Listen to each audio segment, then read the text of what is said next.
करोति वाचालं संयते जलं यत्कृपातमहं वन्दे परमानन्दमाधवम् श्रीमन्मदनगोपालं वृन्दारण्यपुरन्दरं श्रीगोविन्दं प्रबद्धं दीनानुग्रहकारकम् वन्दे मुकुन्दमुरविन्ददलायताक्षम् वन्देन्दुशङ्खदशनं शिशुरूपरेशम् इन्द्रादिदेवगणवन्दितपादपूषम् वृन्दावनालयमहं वसुदेवसेवनम् नवजलधरवर्णं चम्पकोद्भासितरणं विकसितनलिनास्यं विस्फुरन्मन्दहास्यं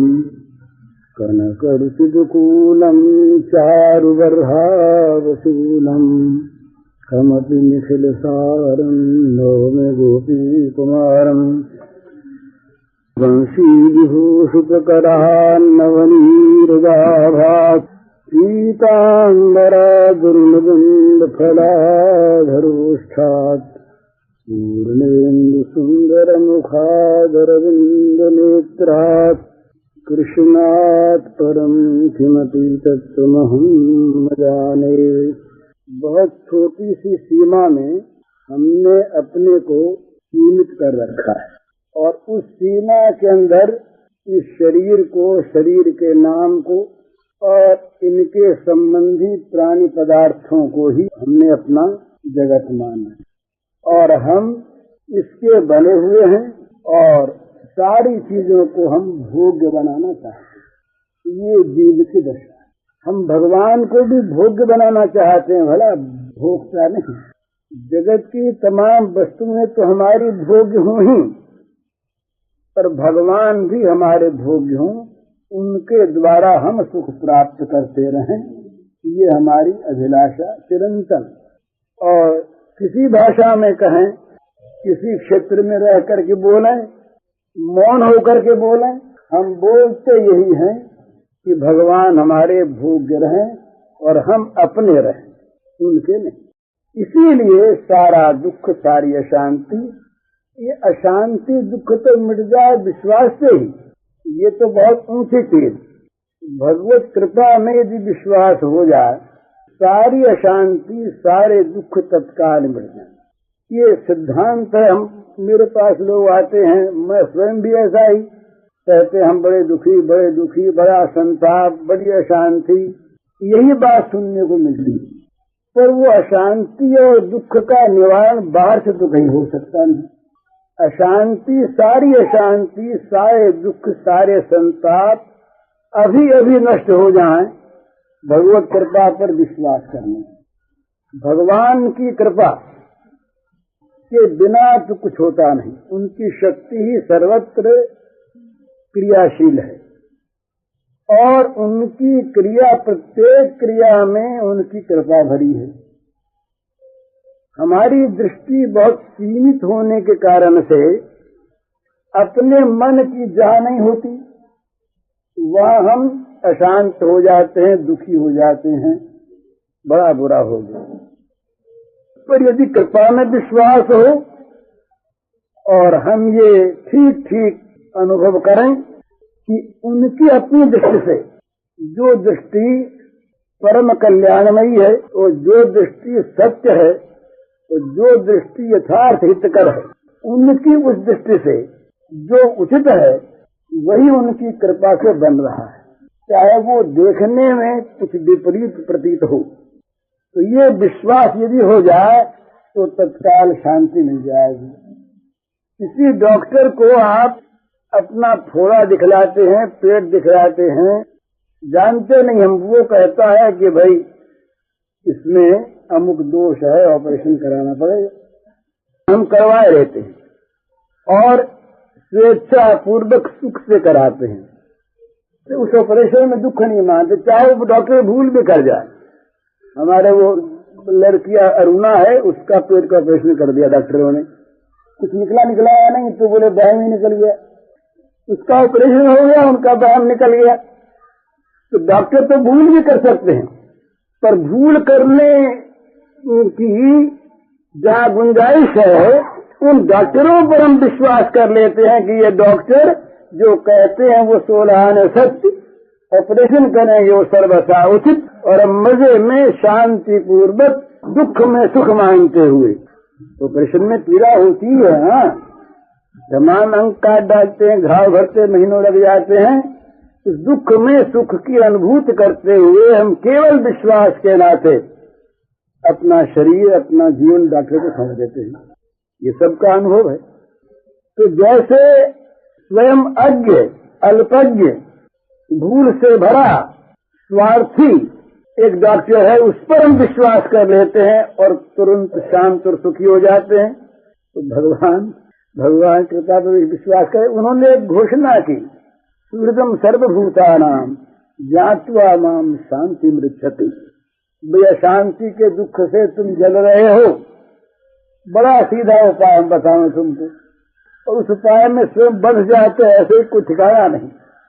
कहीं भक्ताराम कहते थे, एक बात थी भाई, भक्तों के सुहृद हैं वो, ऐसी बात उनके मुंह से निकल गई जो हम सभी के सब लोगों के लिए परम आश्वासन। सर्वभूताना, तो हमें प्राणी तो है ना, ये तो हमें मानना ही पड़ेगा, चाहे भक्त न सही। और वो कहते हैं कि तुम प्राणी हो, हम तुम्हारे सुहृद हैं। और इस बात को फिर वो उसका फल बताते हैं। इस बात को जहाँ किसी ने जान लिया कि भगवान हमारे सुहृदों को शांति मिल जाएगी, पर शांति नहीं मिलती, इसका अर्थ यही है कि भगवान के सौहार्द पर हमारा विश्वास अभी आया नहीं। तो शांति तो मिल जाती है विश्वास पर ही, दुखों का नाश तो हो जाता है विश्वास पर ही। रहते नहीं दुख, रह सकते नहीं, परिस्थिति कुछ भी हो, कोई परिस्थिति भी भगवत विश्वासी पुरुष को दुख में नहीं डाल सकता। कोई परिस्थिति, कुछ भी परिस्थिति हो, वो भगवान का मंगलमय हाथ पुछने पावेगा। भगवान के मंगलमय करस्पर्श को पाकर उस दुख में, विपत्ति में, भय में, मृत्यु में वो भगवान के वरद हस्त का स्पर्श पाकर और मधुर मधुर अनुभव करेगा, सुखी होगा। लोग कहेंगे बड़ा दुखी, वो अपने मन में समझता रहेगा कि ये समझते नहीं कि हम कहाँ हैं, हम तो बड़े सुखी। ये तो विश्वास की बात।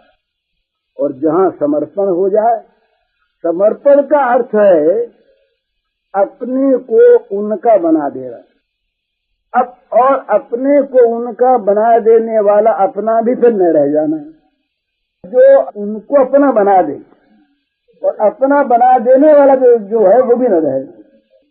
तो क्या होता है कि फिर ये बात हम कह सकते हैं कि हमारी पीड़ा, हमारे सुख का सारा ज्ञान उनको, हमें नहीं। जब हमारा अहम उनमें जाकर समर्पित हो गया, उनका हो गया, हमारा अहम उनका हो गया, तो वैसी अवस्था में हमारी पीड़ा, हमारा दुख जो कुछ भी दिखता है, इसका भान उन्हें होगा कि हमको होगा। और एक बात, बहुत मोटी बात ध्यान में रखने की है, बहुत मोटी, बहुत उड़े की बात। जब तक अपनी लाभ हानि, अपना सुख दुख, अपना भोग अभोग हमें स्वयं याद रहता है अपने लिए, तब तक हम अपने को भगवान की सेवा के लायक भी नहीं बना पाते। जहाँ हम किसी स्वामी के सेवक हुए, वहाँ अपना स्वार्थ अलग रहेगा नहीं। अगर अलग रहा तो हम उनकी दासता में अभी नियुक्त नहीं हुए। अपने को भूल जाना पड़ेगा, अपने को खो देना पड़ेगा सेवा करने वाले को। बहुत पहले अरविंद ने व्याख्या की थी देशभक्ति। ये शायद 1908 या 9 की बात है। कलकत्ते में एक पत्र निकलता था उनका, उसका नाम था धर्म, बंगला में। एक निकलता था अंग्रेजी में, उसका नाम था कर्मयोगिन। तो धर्म में उन्होंने व्याख्या की देशभक्ति की। ये सारे देश के काम करने वालों के लिए काम की। उन्होंने ये लिखा कि सर्वथा देशात्म बोध का नाम देशभक्ति। तू करे देश ही मैं हूँ, मेरा अलग अस्तित्व नहीं।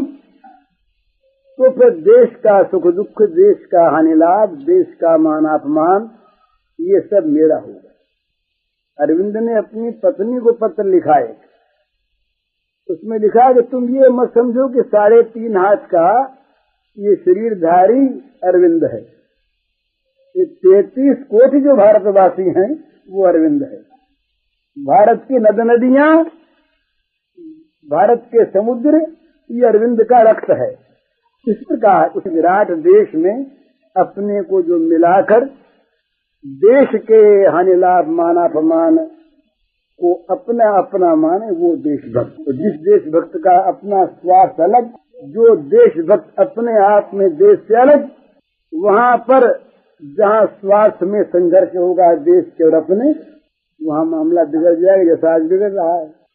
तो अपने को उनका बना देना, ये हुए बिना तो हम अपना स्वार्थ अलग रखते हुए बोले भी हमें तो नींद आ रही है, और इस समय उनको मुट्ठी भरनी, वो नींद भूल जाएगा, भूख भूल जाएगा। और ये हम लोग देखते हैं, जब किसी भी इंद्रिय विषय का आवेश होता है हमारे मन में, बहुत मीठी चीज, उस समय नींद भूख भूल जाते हैं।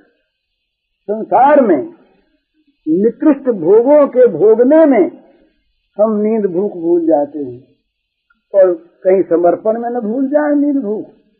समर्पण में वो अलग चीज अपनी बनी रहे, नहीं बनी रह सकती। तो सेवा करने के लिए भी आवश्यक है कि अपना स्वार्थ, अपने आप, अपना कोई भाव अलग न रहे, उसमें मिल जाए। और जहाँ समर्पण है वहीं ये बात है कि मैं तो सदा वस्तु हूँ उनकी, उनकी ही हूँ भोग्य महान। ये राधा ही कह सकती है, गोपी कह सकती है, हम कैसे कहें? एक दिन नहीं, अभी अभी उनका मैं हो गया फिर अपना बन जाऊंगा, ये क्षणिक समर्पण नहीं। मैं तो सदा वस्तु हूँ उनकी, और उनकी ही हूँ भोग्य महान। अब ये भोग्य जो है ना, ये बड़ी सुंदर चीज है। अब ये सतरंगी है, ये हमारी भोग्य। इसको हम चाहे टांग के ऊपर रख दें, चाहे उल्टी बिछा दें, चाहे कीचड़ में डाल दें, चाहे इसको चाकू से काट दें। चाकू से काटने का दुख होगा तो हमको होगा जो हमारी सतरंगी हमने काट दी भला भूल से। कीचड़ में डालेंगे तो वो दुख हमको होगा कि हमने अपनी सतरंगी को कीचड़ में डाल दिया। अगर इसको अच्छी तरह से धो करके और साफ कर लेंगे, सुंदर हो जाएगी, तो सुख हमको होगा कि हमारी सतरंगी सुंदर हो गई। इस सतरंगी को कोई कहीं किसी प्रकार से, जल सतरंगी है, इसका भी अपमान कर देगा, जहाँ बिछाने वहां बिछा कोई और कहीं बिछा देगा, तो दुख हमको होगा। क्यों होगा? कि ये हमारी वस्तु, हमारी वस्तु और हमारे भोग्य हमारी। तो जब हम भगवान के भोग्य बन जाएंगे, शिकायत कब तक रहती है? जब हम भोगता रहते तभी तक रहती, नहीं शिकायत नहीं रहती। फिर शिकायत नहीं, फिर तो जो कुछ वो करे, फिर तो शिकायत का तो ये शब्द जो है ना, एक कोष से निकल जाता है। शिकायत नहीं रहती, वो तो उसकी चीज है और उसका भोग्य है। तो बड़ी भाव की ये बात है, मेरी पीड़ा मेरे सुख का, इसीलिए उनको ही ज्ञान।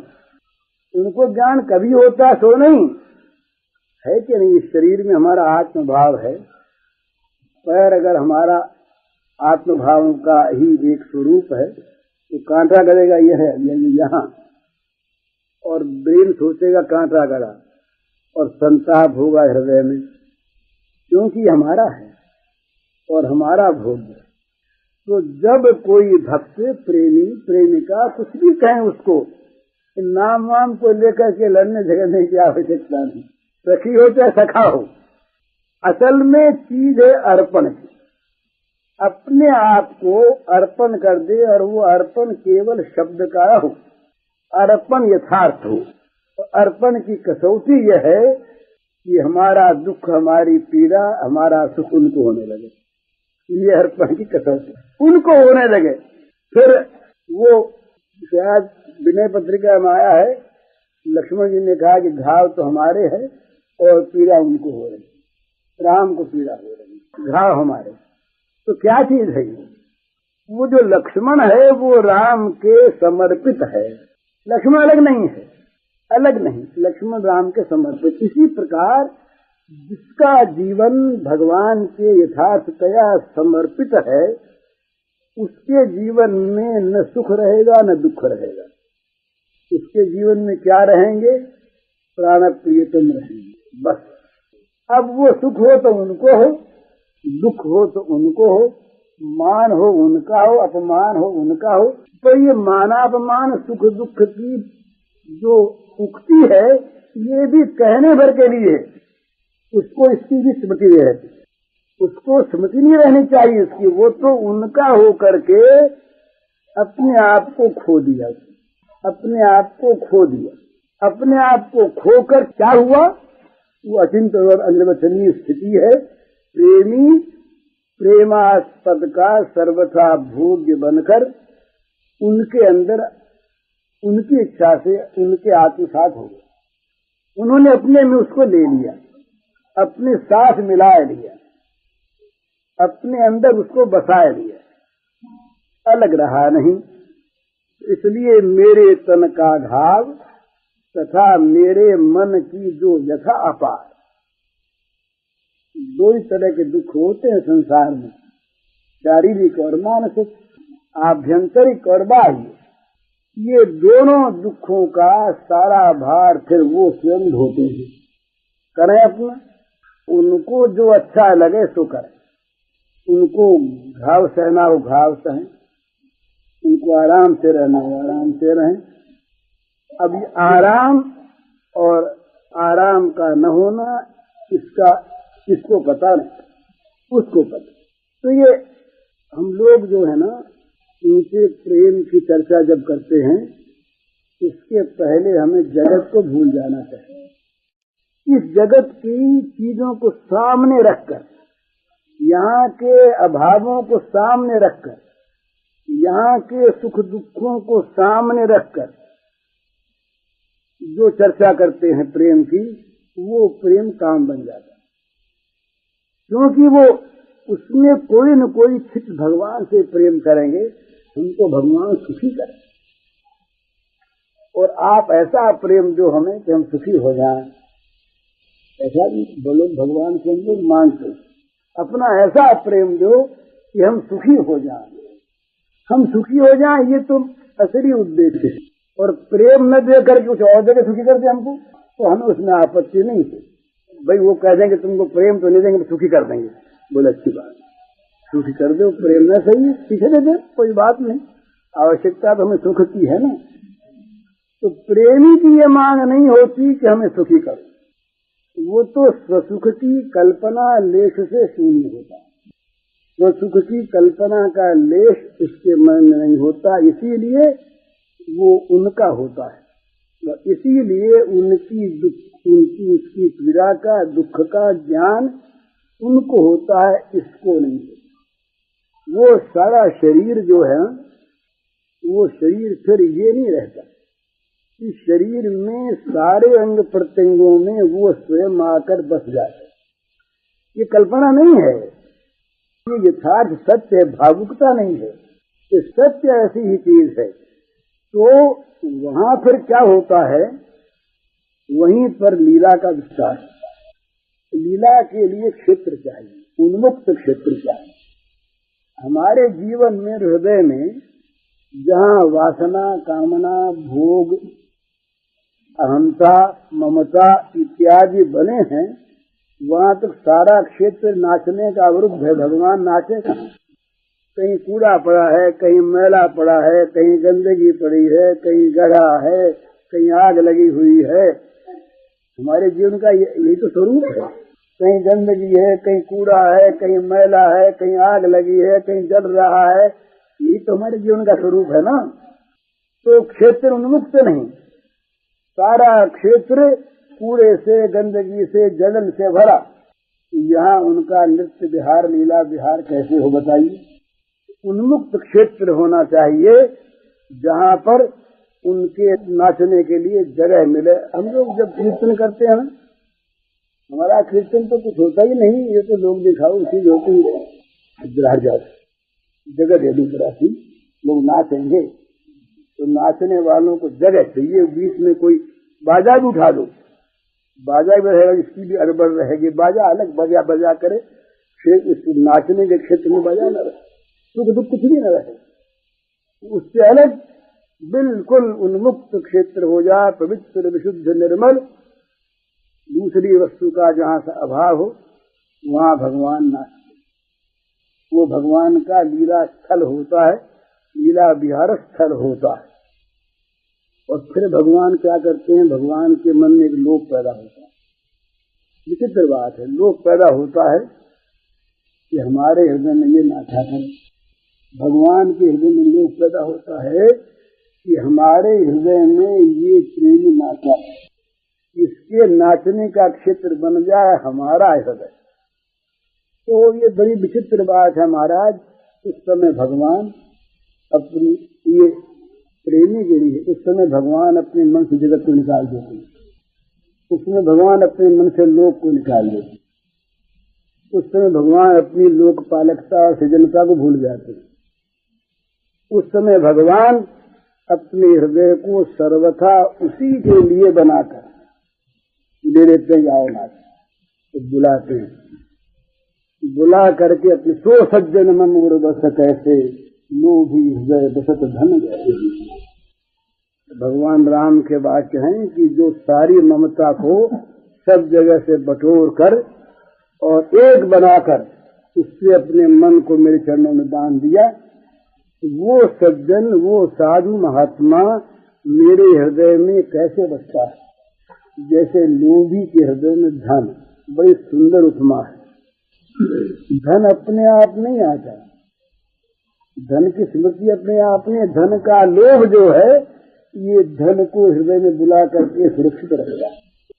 रात दिन स्मरण रहता है धन का, सोते जागते रात को सुपन स्वीकार, लोभ है ओढ़न, लोभ है दासन, ऐसा का बिछोना भी लोभ, और चद्दर भी ओढ़ने के लोभ, और खाना पीना भी लोभ, सोना जगना भी लोभ, सारा लोभ। तो ये जो धन का लोभ है जिस लोभी के हृदय में, वो धन को ला के हृदय में ऐसा बसाता है कि उसका निकल जाना, कहीं धन की विस्मृति हो जाना, तो भगवान अपने लिए कहते हैं कि मम उर्वश कैसे, वो मेरा प्रेमी मेरे हृदय में कैसे बसता है कि लोभी हृदय बसत धन गए। लोभी के हृदय में, ये लोभी के हृदय में नहीं, लोभी के हृदय में जैसे धन बसता है, धन का जरा सा निकल जाना, विस्मृत हो जाना सहन नहीं होता, इसी प्रकार उसको सहन नहीं होता महाराज। उस प्रेमी भक्त की विस्मृति सहन नहीं होती भगवान। ये बड़ी विचित्र बात है। भक्त के लिए ऐसा कहा, प्रेमी के लिए, कि उसमें विस्मृति का अभाव होता है, उसमें विस्मृति का अभाव होता है, और कहीं विस्मृति हो जाए तो परम व्याकुलता होती है। तद विस्मरणीय परम व्याकुलता, तदकृत अखिलाचारता, तद विस्मरणीय परम व्याकुलता, परम व्याकुलता हो प्रेमी। पर ये प्रेम जब भगवान को प्रेमास्पद से प्रेमी बना देता है, तब भगवान दिन रात उसका स्मरण करते हैं। भरत सरिस को राम सही, जग जप राम राम जप जेहि। भरत सरिस को राम सनेही, जग जप राम राम जप जेहि। भरत के समान कौन राम का प्यारा होगा, प्रेमी होगा। सारा जगत राम को जपता है और राम भरत को जप। भरद्वाज ने कहा, भरत जी मैंने राम को देखा, रात भर पास रहा उनको, पर रात भर वो केवल तुम्हारा स्मरण करते रहे, दूसरी चीजें ही नहीं। ये भगवान की हृदय में प्रेमी का बस जाए, कहीं रहे वो प्रेमी। यद्यपि भगवान सदा सर्वदा गोपियों के पास ही रहे, उनके भाव राज्य में, परंतु वैसे देखने में मथुरा द्वारिका गए ना, तो पास रहने वाले भगवान तो पास ही हैं, मथुरा द्वारका वाले भगवान जो हैं वो रहते हैं मथुरा द्वारका में, वो करते हैं सारा अपना काम वहां पर, परंतु उनका मन कहाँ लगा रहता है दिन रात। वो जो भाव वाला मन है, मन भगवान का एक मन अनेक बन जाए, एक शासक मन है, एक राजा मन है, होता है ऐसा। सीता को वनवास दे दिया, फिर राम के दो मन बने, एक राजा राम का मन और एक सीता के प्राणेश्वर राम का मन। राजा राम का मन संतुष्ट है क्योंकि वो तो प्रजा का रंजन चाहता है ना, धोबी की बात भी क्यों न रहे, प्रजा रंजक राम प्रसन्न है। और सीता के प्राणपति राम का हाल देखी क्या होता है। राम जीवन भर उनका महाराज रोते बीतता है, रातों रोते हैं वो, एक क्षण भी उनसे रहा नहीं जाता बिना रोए। तो भगवान उसका स्मरण करते हैं प्रेमास्पद का, किसका? जो अपने को उनका बना चुका, जिसकी अपनी कोई अलग सत्ता नहीं रही, जिसका अलग कोई कर्तृत्व नहीं रहा, सारा अस्तित्व जिनका उनके अस्तित्व में समर्पित हो गया और सारा कर्तृत्व जिनका उनके कर्तृत्व में समाप्त हो गया, उसकी स्मृति। तो एक द्वारिका का एक भाव है, तुम बोल दो भैया, ठीक है। ये द्वारिका से भगवान संदेश भेजते हैं।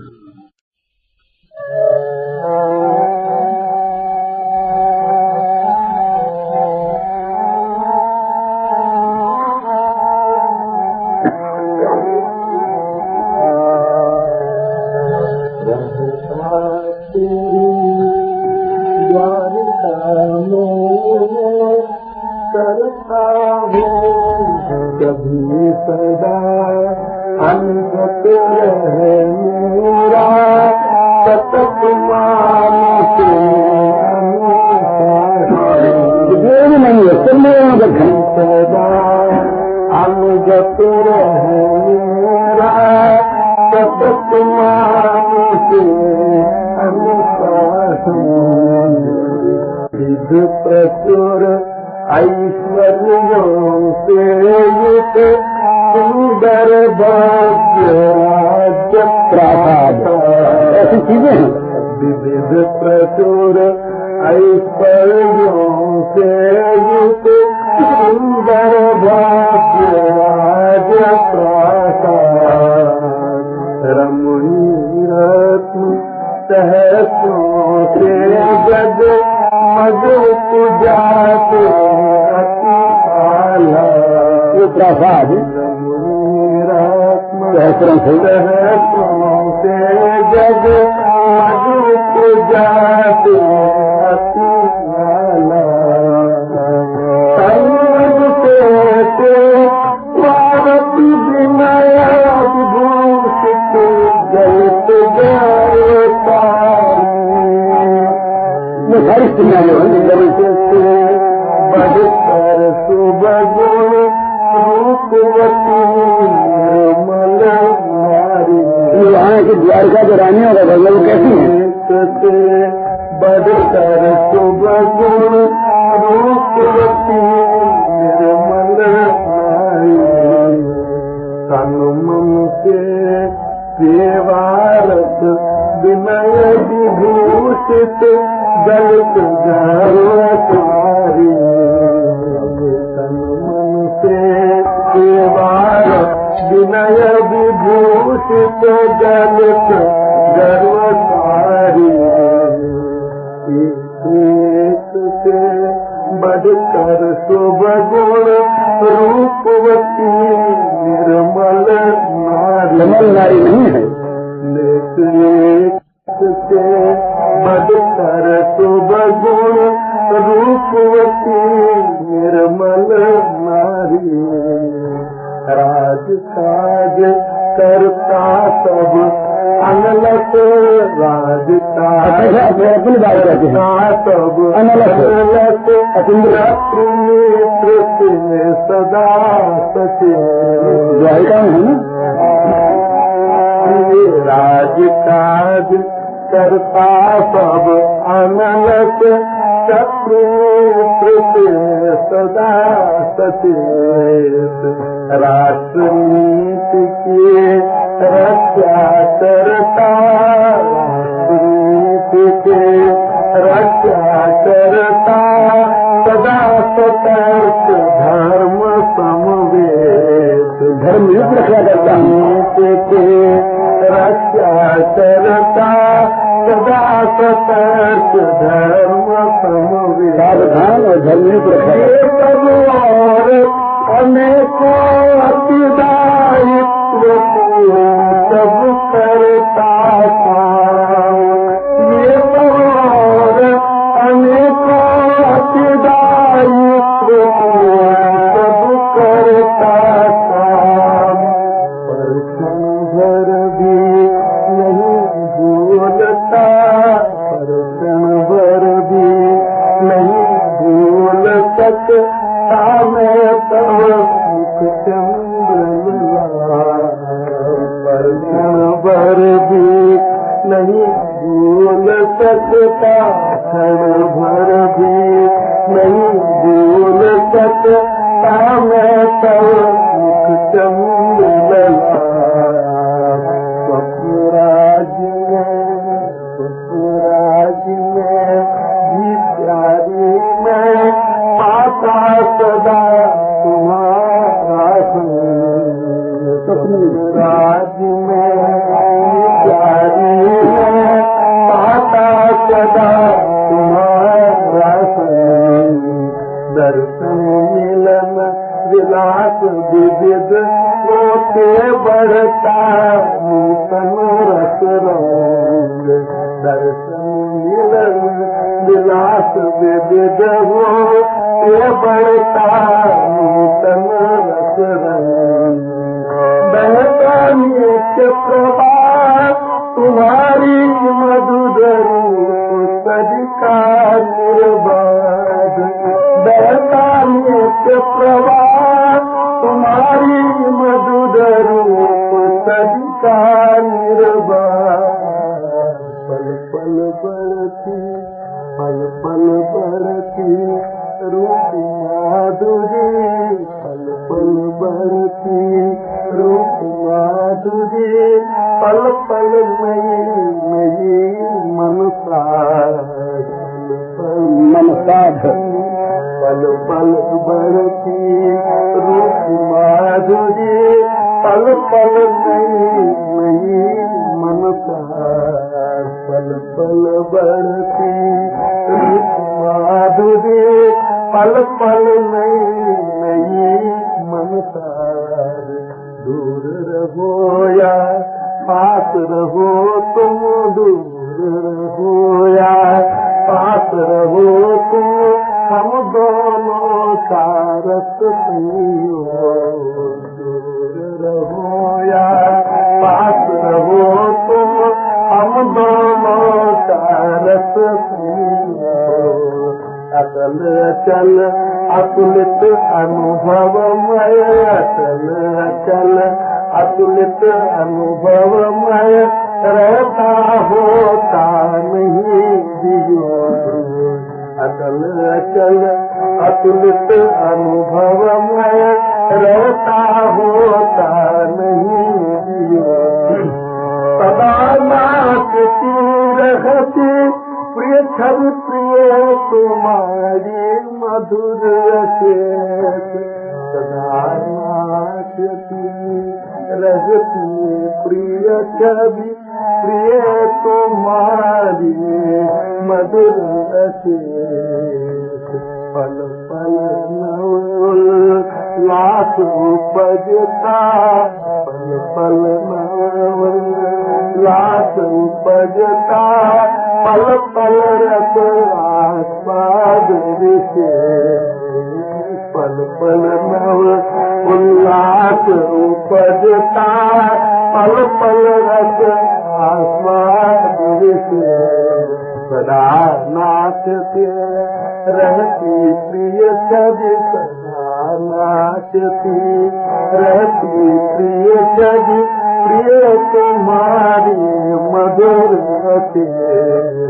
पल पल लाश उपजता पल पल रस आस्वाद नहीं देह में जाती पावन दिव्य प्रेम संबंध देश नहीं है नहीं देह में जाती पावन दिव्य प्रेम संबंध जन्म मरण परलोक लोक का जन्म मरण परलोक लोक का जन्म मरण परलोक लोक का भीम कभी होता प्रतिबंध जन्म मरण परलोक लोक का जन्म मरण परलोक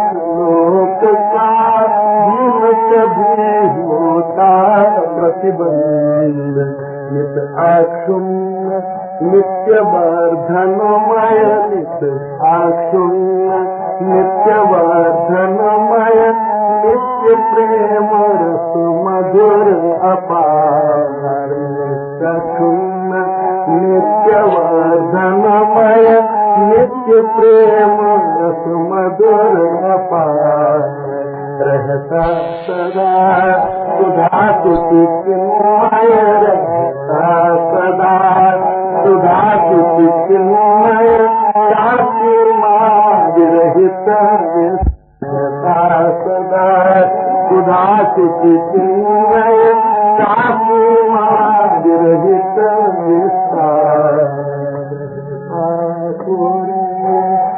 द्वारिका में कर सब कार में शासन रहता सदा द्वारिका में कर मैं सबका शासन सभी सदा जत रहे मेरा सतमान से अनुशासन।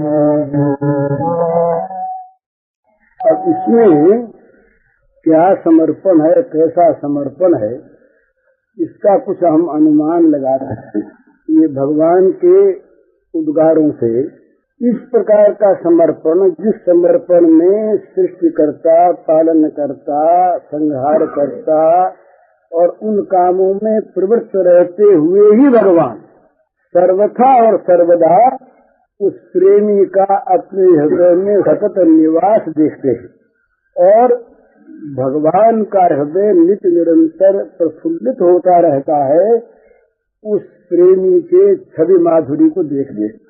तो इसके मूल में क्या है? इसके मूल में है समर्पण। इसके मूल में अपने आप को दे डालना। प्रारंभिक जिसका पाठ भगवान ने अर्जुन को दिया, सर्वधर्मान परित्यज्य माम एकम, एकम है बोला, माम एकम शरणं व्रज अहं त्वा सर्व पापेभ्यो मोक्षयिष्यामि मा शुचः। तो यह अर्जुन के मन में पाप की भीति है और पाप है इस प्रकार की कोई कल्पना भी है नहीं। तो पापों से मुक्त कर दूंगा ये कहना कोई सार्थक नहीं होता। लेकिन वो कहते हैं कि पाप कुछ नहीं, तुम सब धर्मों का त्याग कर। धर्मों के त्याग का कोई दूसरा अर्थ नहीं है। सर्वधर्मान है वहाँ पर, आश्रय वाश्रय नहीं, सारे धर्मों का त्याग करके। और ये है भी ठीक, एक के होने पर अन्य धर्म नहीं रहते महाराज। एक धर्म एक वचन नियमा, काय वचन मन सद प्रेमा। दूसरी वस्तु नहीं रहती, दूसरा भाव नहीं रहता, तो दूसरे धर्म रहे कहाँ? लोक धर्मान का गोकर्ण जी, वो धर्म सततम एक धर्म रह जाता है। तो भगवान का जब भगवान के प्रति जब विश्वास पूर्वक मनुष्य अपने को समर्पण कर देता है, ये सबसे पहली सीढ़ी। उसमें क्या होता है? इसके पाप नाश हो जाते हैं, वो चिंता भय दुख से मुक्त हो जाता है। ये शरणागति की कसौटी। साफ शब्दों में भगवान ने कहा, हम तो सर्पावी मुक्त से मात्र, तुम एक मेरे शरण में आ जाओ, फिर ये चिंता, पाप, दुख ये मिट जाएंगे। ये पहली चीज। सन्मुख हुए जिए वही जब ही कोट जन्म अघनाशों तब ही सकल प्रपन्नाय तवास मित व्याचते, ये भगवान के वाक्य हैं। इसके बाद जब इस शरणागति से आगे बढ़कर, शरण्य योग से आगे बढ़कर जब वो भगवान को प्रेमास्पद मान लेता है और जब शरणागत अपने आप को भूल जाता है, अपने आप को पूर्ण रूप से शरणागति दास्य भक्ति में हो जाती है। शरणागति दास्य भक्ति एक ही चीज। शरणागति में सच वात्सल्य और मधुर को स्थान नहीं है, ये जरा समझने का विषय। शरणागति में सच को, वात्सल्य को और मधुर रस को स्थान नहीं है। शरणागत है ना, वो दीन है, हीन है, मलिन है, अयोग्य है, वो शरण्य है, सर्वसमर्थ है, सर्वशक्तिमान है, दयालु है। तो उनके प्रति ये अपने आप को चरणों में डालकर दीन होकर शरण में आ गया। ये सख्यता कैसे करेगा? बराबरी का दावा कहीं शरणागत कर सकता है और कहीं शरणागत हाथ में लकड़ी लेकर क्या झूठा मैया की तरह शासन कर सकता है? और क्या सारे व्यवधानों को मिटाकर मधुर रस का आस्वादन कर सकता है शरणागत? ठीक है। इसीलिए अर्जुन को अर्जुन बनना पड़ा पीछे। ये कथा पाताल खंड में आती है, कभी पुराना। तो शरणागति के पश्चात ये रसों का उदय होता है। रसों का उदय होते होते जब रस पूर्ण निष्पन्न अवस्था को प्राप्त होने जाता है, तब वहां पर उज्ज्वल रस की, मधुर रस की उद्भावना होती है, प्रकट होता है। वो मधुर रस फिर अनंत है। मधुर रस इतना ही है, ऐसा ही है तो नहीं। और उसमें फिर मधुर रस में देह की सीमा नहीं, लोक की सीमा नहीं है, नाम की सीमा नहीं है, जगत की सीमा नहीं। जो प्रेम असीम नहीं होता, अनंत नहीं होता, अपार नहीं होता, अचिंत नहीं होता, वो प्रेम कहीं न कहीं छिपे हुए काम का बुरका डाले हुए, प्रेम का बुरका डालकर तो वहां पर कहीं से छिपा हुआ काम है। इसीलिए उसका अंत आता है। बोले भी हमारा तो बड़ा प्रेम था, पर तो प्रेम रहा नहीं। ये शब्द, ये वाक्य नहीं बनते। प्रेम था और रहा नहीं, ये वाक्य बनता नहीं। प्रेम था नहीं, कहीं न कहीं कोई काम प्रेम का स्वांग बनाकर नाच रहा था। चाहे वो स्वर्ग काम हो, चाहे मोक्ष काम हो, और चाहे नीच भोग काम हो, कहीं न कहीं काम नाच रहा था प्रेम का स्वांग बनाकर। जहाँ प्रेम का प्राकट्य होता है वहाँ तो असीमता अपने आप आती है, अनंतता। तो उसमें देह की सीमा नहीं। इस देह से प्रेम रहेगा फिर प्रेम नहीं रहेगा तो नहीं, इस नाम से प्रेम रहेगा फिर प्रेम नहीं रहेगा तो बात। ऐसी अवस्था में प्रेम रहेगा तो देश काल ये दोनों के सीमा से अनंत अनंत गुणा, और अनंत क्यों ही जाता, उसके कभी अंत नहीं आता। प्रेम की सीमा का निर्धारण नहीं होता कि भाई सर्वथा और सर्वदा जगत की सत्ता नहीं रही, एक ब्रह्म सत्ता रह गई। अब अज्ञान का अंत आ गया। अंत अज्ञान का आता है ज्ञान के सूर्योदय होने पर प्रेम का अंत नहीं आता। प्रेम का अंत प्रेमास्पद की प्राप्ति के बाद नहीं आता। अज्ञान का अंत ज्ञान होने पर आ जाता है, अंधकार का अंत प्रकाश होने पर आ जाता है, परंतु प्रेम का अंत प्रेमास्पद के मिलन पर नहीं आता है, होता ही नहीं। वो तो और बढ़ता है। वो नित्य पवित्र है, नित्य वर्धनमय है और नित्य वो नव रसमय है, नव रसमय।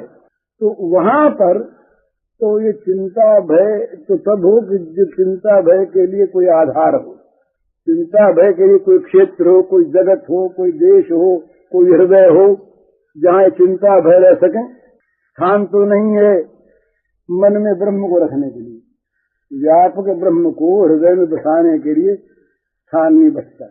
तो फिर चिंता भय लोक परलोक, ये सुख दुख हानि लाभ मान अपमान, ये कहाँ रहेंगे उसमें? ये तो बहुत दूर की, ये दूर ये तो भाग जाते हैं।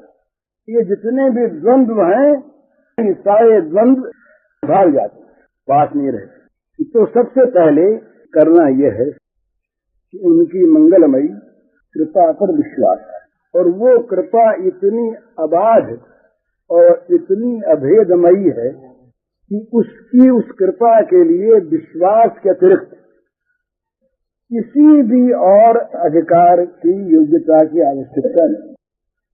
ब्राह्मण हो चांडाल हो, पुरुष हो स्त्री हो, वृद्ध हो बालक हो, निरोग हो रोगी हो, धनी हो गरीब हो, किसी देश का, किसी वेश का, किसी वर्ण का, किसी जाति का, किसी धर्म का, पापी निष्पापी कोई प्राणी हो, पुरुष नपुंसक नारी नर जीव चराचर को, बस कोई हो जिसने विश्वास पूर्वक अपने आप को भगवान के चरणों में डाल दिया, बस उसको भगवान ने अपनाया। जहाँ भगवान ने अपनाया, पहली चीज तो ये हो गई कि जीवन सुखी हो गया। जीवन सुखी महाराज होगा नहीं। ये जो हम लोग देखते हैं ना, सभी हम लोग भोगों से सुख की आशा रखते हैं। ये कितना बड़ा महान अज्ञान है। आज तक के जगत के अचिंत कल्पों के इतिहास में भी कभी ये चीज बनी नहीं, बन सकती नहीं कि किसी को भोग से शांति सुख मिला है ही नहीं। जहां मिलेगा वहां त्याग से मिलेगा, प्रेम से मिलेगा, वो तो अलग चीज है। तो ये भ्रांति, भोगों में सुख की कल्पना, और इस कल्पना का सबसे बड़ा निकृष्ट दोष भगवान तक की विस्मृति। सबसे बड़ा अभाग्य, दुर्भाग्य, पाप भगवान की विस्मृति। भगवान को भूल जाने के समान दुर्भाग्य नहीं, पाप नहीं, मूर्खता नहीं, बुरा कर्म नहीं। भगवान की विस्मृति करा देती है हमें भोग की स्मृति। तो ये अब इसमें प्रेम कहाँ से आवे? इसलिए पहले उनके शरण हो, अपने आप को दीन, अयोग्य, साधनहीन, बलहीन, सर्वथा अनधिकारी मानकर, जैसे छोटा बच्चा स्वाभाविक माता पर निर्भर करता है, उसका मनमाद होती है, माँ साफ करती है। इसी प्रकार भगवान माँ के हम छोटे शिशु की भांति चरणों पर जल उसके बन जाए इस रूप में, तो पहले तो हमारा मल धुलेगा, मल धुलेगा। रस का जो राज्य है ना, वो बड़ा पवित्र है, तो बड़ा त्यागमय है।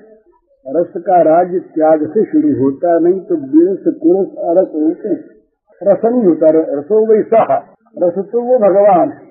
तो उन रस में जब हम जा करके प्रवेश करना चाहते हैं, तो अरस के राज्य से, विरस के राज्य से और कुरस के राज्य से हमें बाहर निकलना पड़ेगा। इनको छोड़ करके यहाँ तो अरस है, अरस कुरस, तो इनके राज्य से हमें, माने जहाँ रस है ही नहीं वो अरस, जहाँ विपरीत रस है वो विरस, तो जहाँ कुत्सित रस है वो कुरस।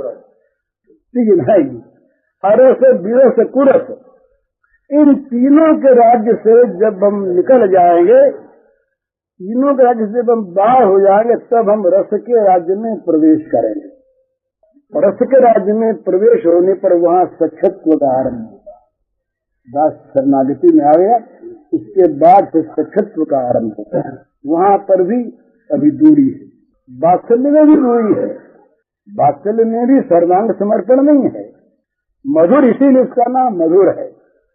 मधुर में पूर्ण समर्पण है, और समर्पण करने वाला फिर अपने को खो देता है। हेरत हेरत हे सखी हेरन गयो हेरा, वो हेरन ढूंढने वाला खो गया, ढूंढने वाला खो गया। आपने देखा रास पंचाध्यायी में, जब भगवान वहां पर छिप गए वे कहीं नहीं रहे, वहीं देखते रहे, उन्हें काम दिख रहे, तुमको नहीं दिखे, हम तो देख रहे थे।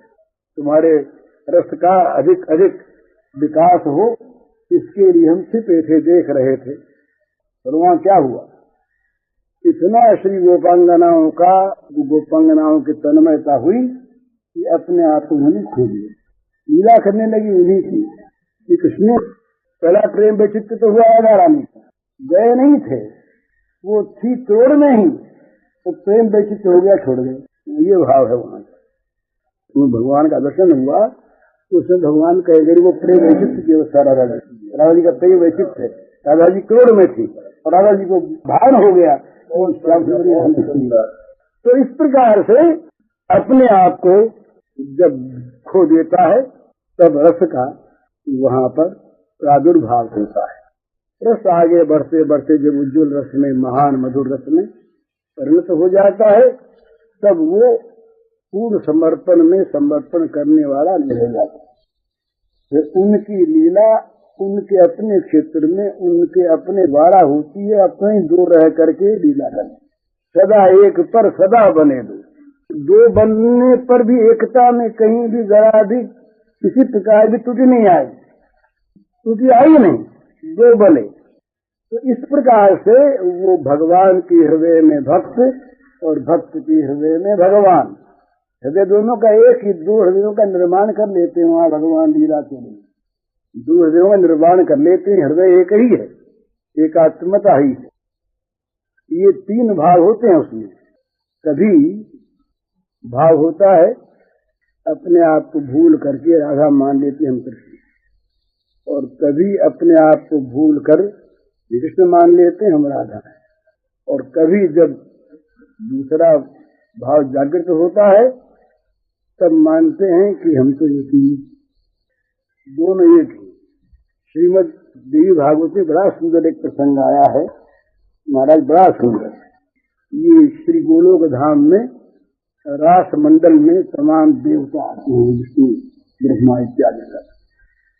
उन्होंने आकर के देखा कि रास मंडल में सब के सब श्री कृष्ण ही कृष्ण है, दूसरा कोई है नहीं, एक रूप अनंत। दूसरे क्षण देखा कि सब राधा ही राधा है, कृष्ण है ही नहीं।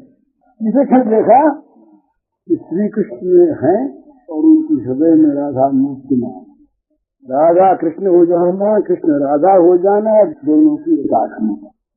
ये 9वें स्कंध में देवी भागवत में प्रसंग है, बड़ा सुंदर प्रसंग।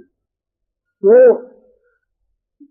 ये जो है रस, इस रस की उद्भावना, रस का प्रादुर्भाव ये रस के क्षेत्र में होता है। रस के क्षेत्र, रस का जो क्षेत्र है वो है हृदय। हृदय को रस के लिए पहले प्रस्तुत कर, तैयार कर। काम कलुषित हृदय में ये रस होगा, त्याग पूर्ण हृदय में, त्याग से हृदय धुलता है। भला ये बहुत ध्यान रखने योग्य वाक्य है कि भोग से हृदय मलिन होता है तो त्याग से धुलता है। जितना जितना भी भोगों की अधिक प्राप्ति, अधिक वासना होगी, हृदय मैला होते चला जाएगा। क्या कम प्राप्ति हुई थी नहुष को, इंद्र से प्राप्त हो गया, पर हुआ क्या, हृदय इतना मैला हो गया कि वहां इंद्र के आसन पर बैठ चुकी, पाप में प्रवृत्ति हो गई। तो भोग का स्वभाव है, यदि भगवत अर्पित भोग हो तब तो प्रसाद है, और नहीं तो जितना जितना भोगों का बाहुल्य और भोगों की कामना अधिक अधिक होगी, उतना उतना हृदय मलिन होगा, जीवन मलिन होगा और भविष्य मलिन होगा। ये सिद्धांत है। और जितना जितना हमारे हृदय में भगवान आवेंगे भोग के अतिरिक्त, उतना उतना हृदय निर्मल होगा, पवित्र होगा, त्याग से पवित्र होगा। त्याग बिना भगवान नहीं आते, त्याग बिना क्षमा